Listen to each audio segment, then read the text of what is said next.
ranking the 13 mainline Assassin's Creed games. Number 7. Black Flag. For some, this is the greatest game in the series, and I get where they are coming from.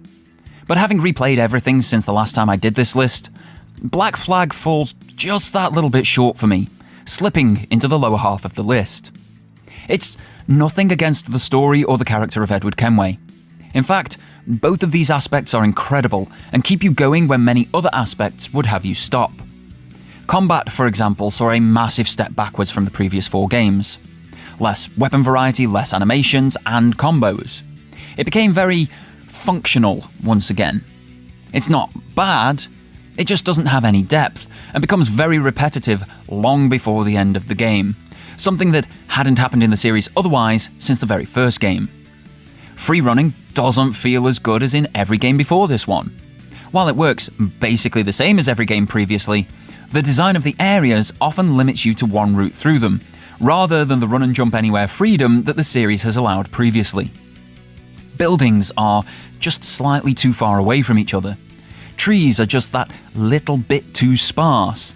Cliff paths with very specific placements, which all come together to noticeably undermine free running and feel worse than previous games. There are far too many tailing missions, sometimes even back to back. They become laborious and boring, which means you then miss some vital story moments because you've mentally checked out from boredom. And it's just that little bit too long, making the game and narrative drag a bit by the end of its runtime. These aspects are constant. They are throughout the entire game and heavily impact the feeling of it. That doesn't mean it is bad by any stretch of any imagination, though. Edward, for many, is the first character since Ezio to actually appeal to them. He's charismatic, charming, ruthless, conniving, caring, loyal, and flawed.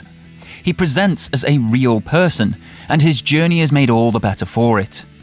The script, while a touch too long, has some of the best quotes of the entire series. From amusing moments like, "Your name's not James, is it?" Not most days. Through to Edward's heartfelt speech when he realises he and the assassins align. There's no wonder people remember the game so fondly when moments like these happen throughout and hit this hard. But those challenges of design and length make reliving the excellent moments a rather laborious undertaking, meaning many fans simply do not have the time to revisit it, and will therefore simply look these moments up on YouTube. It is excellent, and one of the best games in the series.